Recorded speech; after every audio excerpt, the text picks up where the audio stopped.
atmosphere here, and the fans are expecting a good game. Well, I'd expect a close one here. It may come down to one mistake or a moment of brilliance to swing it one way or the other. Let's watch some rugby. The stage is set and they're almost ready to get underway.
G'day all, welcome. It's Rabs from Rugby Heartland here. How are you all? Wow, what can I say, but we're back. World Fantasy Rugby has been relaunched to celebrate 30 years. My golly gosh, 30 years of bringing fantasy rugby, the real fantasy rugby, to the airways. When we started back in 1996, it was like, what the heck are we doing? How can we do stuff? What shall we do? Etc. etc. It was just like really, really crazy. It was so crazy that what we did was 2014, I think this might have been, or 2015. These were the teams. Yeah, and look at that.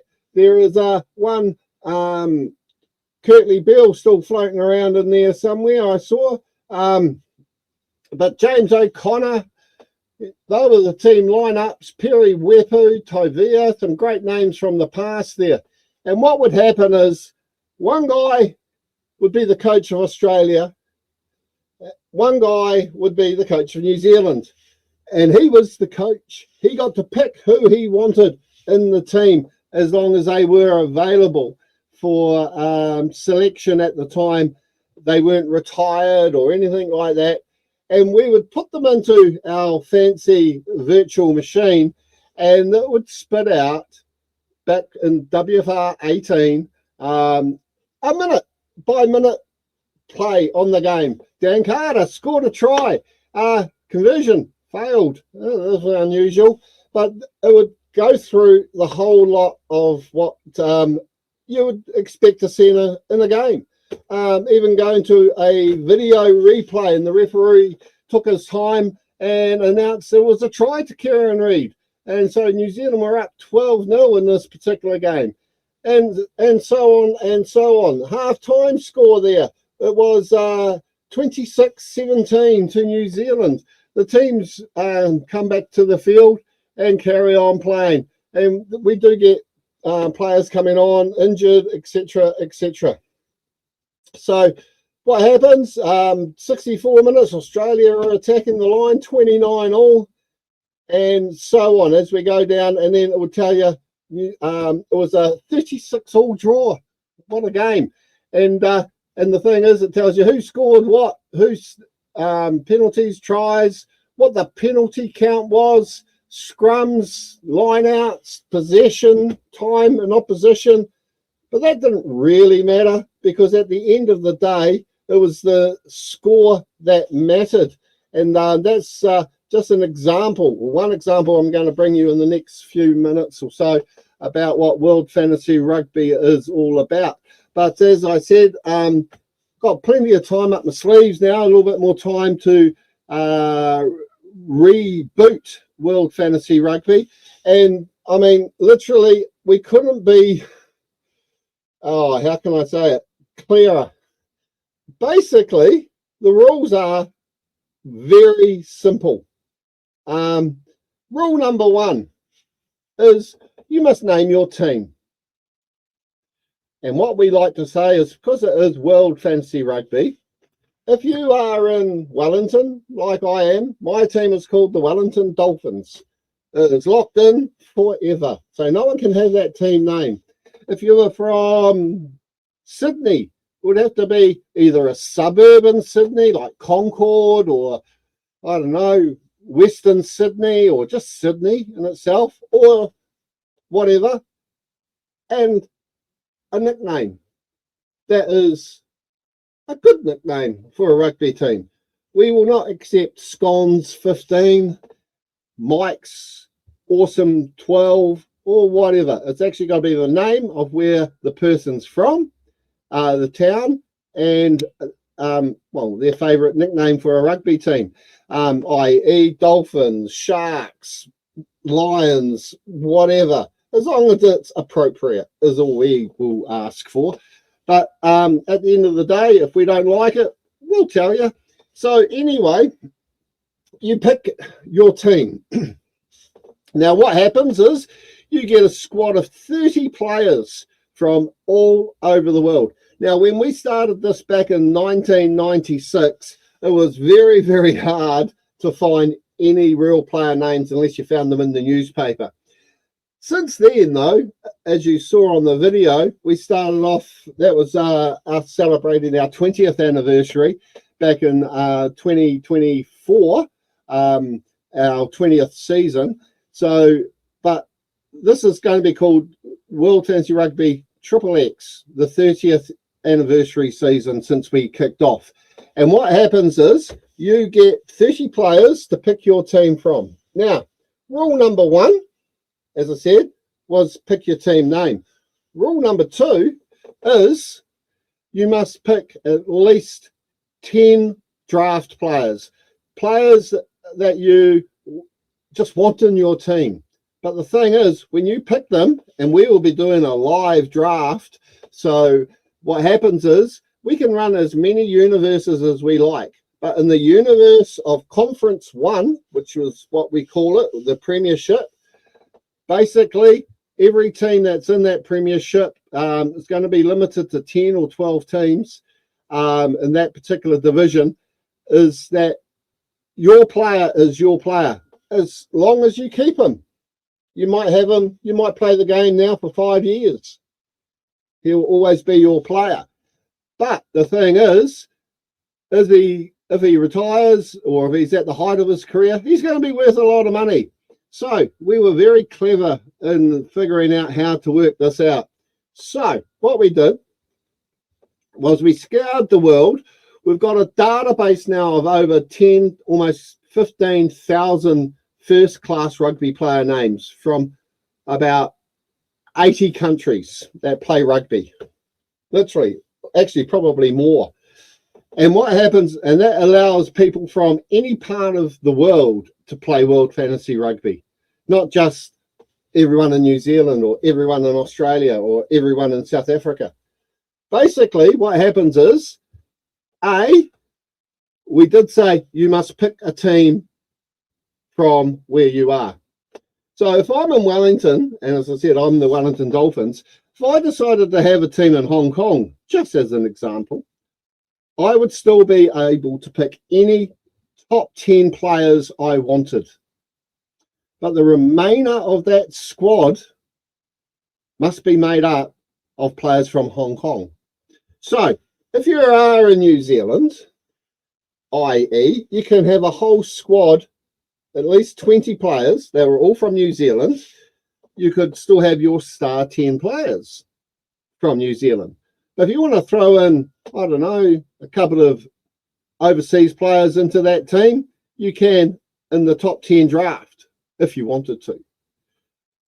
Because the more players you have from around the world means you can sort of pick up quite a few local players from your country. We made this game to be so simple. It was unbelievable. To the point is when you've finally got your team and your team name and stuff like that, what happens is we will send you a link, and literally it is an email, not social media or Facebook messaging or anything like that. Basically, what happens is we'll send you a link. It will have your whole squad in it, and you will then go on and tell us what your what do you call it? Starting lineup is. Your starting 15 and your 7 reserves for a squad of 23 for a competition. Now, back in WFR 14, the Premier Division salary cap was $25 million. And the champions got $5 million towards it. Now, what we did was we thought, well, okay, but how do you make income for your fantasy team? Basically, we just started saying, well, there's prize money up for grabs. So if you won the competition, you get $5 million to your team kitty. Because this means you can upgrade players. You can say, oh, okay, now players are ranked 1 to 5, but you can, in the text version, and you can upgrade players by spending money on points. So if you've spent all your salary cap and you've got no money, how do you get the money? You either win the competition and wait till next year, or you can write a few stories and throw them online and tell us how your team's going, etc. And we will put it into our news bulletins, etc., about your team doing this or your team doing that. If you post stuff that's just absolute rubbish, your clubs could get fined. If you disagree with results, because it is all computer generated, we can't say what the computer's going to do. Your club could get fined, just like in real life if you talk out about the referees and stuff like that. So fines can be subject, I mean, basically, first offence, if you've been a real pain in the butt, or you don't send in your team orders, you get fined 250,000 virtual dollars. The second offence is 450. That's if you miss dropping your orders 2 weeks in a row or 2 games in a row. And the third offence is 0. Yep, because we're going to remove you as team owner and we'll find a new owner to take over your club so the club can carry on. And it's up to them then to get your club out of bankruptcy. So, as I said, it's just like watching how it's happening in England with them selling clubs and buying clubs, etc. So, as I said, we hope that doesn't happen because, as I said, we want the game to be fun. So what happens is at the start of a season, when you get your team, we will then say, okay, you've got 20 training points for your squad that you can use because you might have not spent your whole salary cap. So whatever you don't spend in your salary cap can go towards points. So we would then say, okay, tell us which training point would you like? And you can put that on an attack, kick, defense, or not upgrade the guy at all. Because basically the more games a guy plays in WFR, i.e. the virtual player, their temperament will increase as well. We've got a bit of a scale for that, which we can get into at a later date. But otherwise, you can't use salary cap training points except at the start of a season. So once the season has started, the only way is to either replace them with a lower valued player or spending $1 million during the season to upgrade 1 point. So that's where that all happens. You cannot go over a salary cap set by WFR. Now, a lot of guys might pick a guy, I don't know, we'll just use Dan Carter's name. I've picked Dan Carter, but my mate Rhodey, he wants Dan Carter to be in his Christchurch team or his Canterbury side. He can approach me, but the clubs have to talk to each other first about player transfers between teams. You can only have 3 per season if that is required. You can also offer, if you've got money left over in your salary cap, you can offer them money. But remember, you cannot go over your salary cap. So if your team says, oh, I want him for $1 million and his salary is 600,000, and he's added to your team, he will be listed as 600,000, not 1 million. So you lose $1 million, but you get a $600,000 player. Okay. As I said, a lot of that can be spoken about over the coming weeks as we get the teams together. Transfers must go through before the start of a season as well. You can't sort of do it in between the season. Teams can trade players of the same ilk, but they can't, if a player's already been traded, they can't be traded again until next season. So we do try and keep it as simple as possible. So how else can they earn money? Well, we have got a thing now where we can say how many people are at the ground. So you can spend money on corporate executive boxes, etc., like that, and that will increase your team's revenue for the home games. And of course, there's also income from our pre-season and final series where we put up the income for home games. And what happens there is both teams get a cut of the whatever the computer says were the capacity of the game. So basically what happens is WFR, I mean, we've gone from, as I said, running games where they were basically text and text files like this, which was probably how we will still run it, because this is, you know, you're literally going through the format and you're going, wow. We will have links on our website, WorldFantasyRugby.com, to show you how to view the games each week or each round. It depends on how busy we can get. We might be able to get 2 rounds in a week. But basically what happens then is, as I said, you know, we do have a great history, really, of World Fantasy Rugby. I mean, as I said, if I have a look at some of these photos we've got, you know, as I said, over the 30 years, we've gone from the text files up to, looking at the games being played, as you can see here by these videos that are on our YouTube channel at Rugby Heartland. You can go back and have a look. I mean, we've got some awesome people that do play WFR, and they've been just dying for me to relaunch it. So what happens is we will be bringing you live games where even, you know, I'm watching the same game live as you are. So it's sort of like, who's going to win? Is my team going to win? Are the Dolphins going to get up and do the business? Or as you look there, the Manta Rays or the Santiago Condors, Transvaal Lions, that's a throwback to the past that we saw with Jason Terran, who's now based in Australia. But I'm sure he'll want to resurrect the awesome Transvaal Lions, who were a force back in the day in WFR. But, you know, we've got all these amazing things. We will bring you virtual clashes. We actually ran a virtual Springbok game, actually, against the All Blacks a few years ago.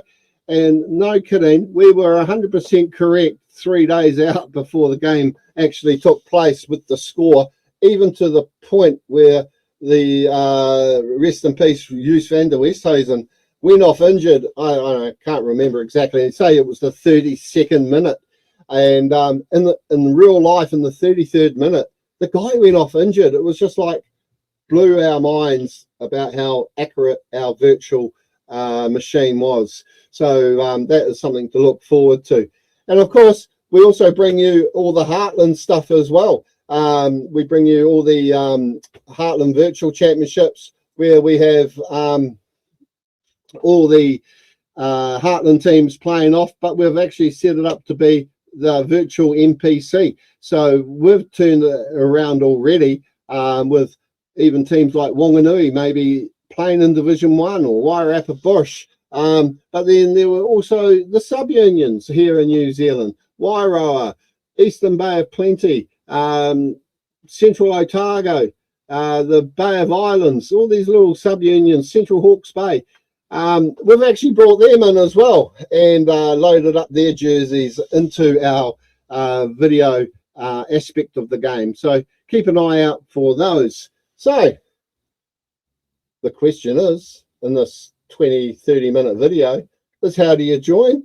Well, basically, watch this space, because what's going to happen is that when we do get going again, we'll be full on.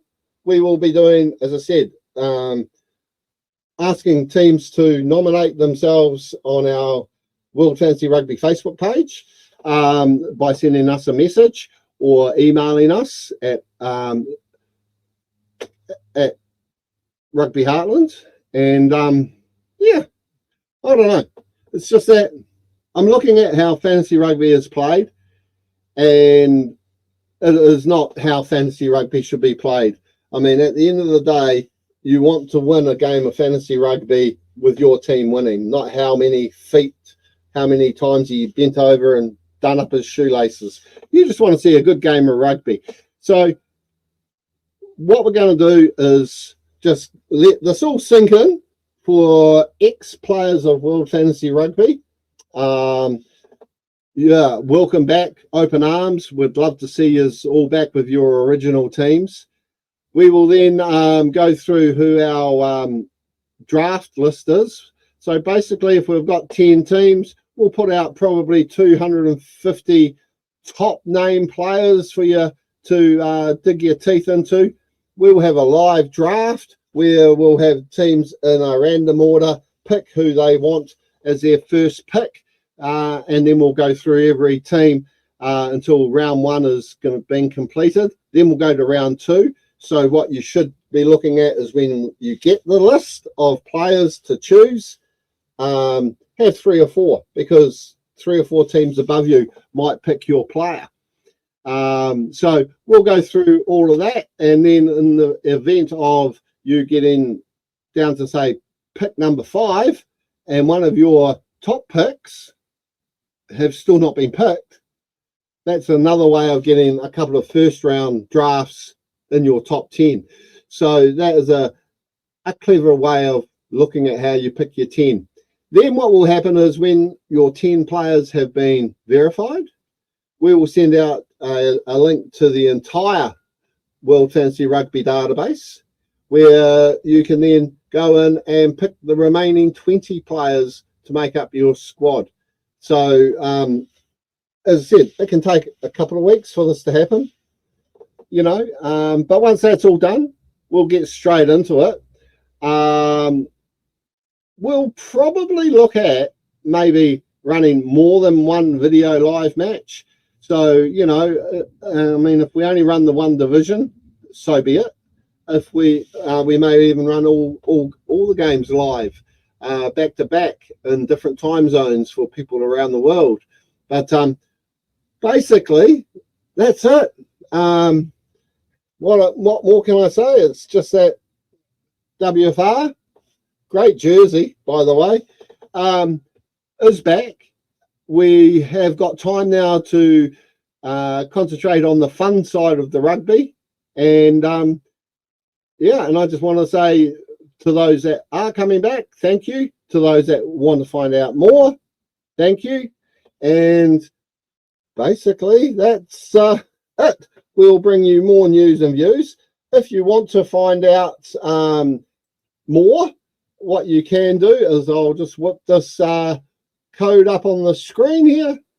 And oopsie daisy, I'll just go there. There we go. There is our QR code that will take you to the World Fantasy Rugby website up there on the top left of the screen. Scan that, head over to worldfantasyrugby.com, have a look at the rules, have a look at how we've done stuff in the past, and learn a bit of history about us. I mean, as I said, you know, literally it was a case scenario of, you know, how do we play this game? What is the point of this game? How do we, you know, look at everything and stuff like that? And it was more a case of, how can I put it?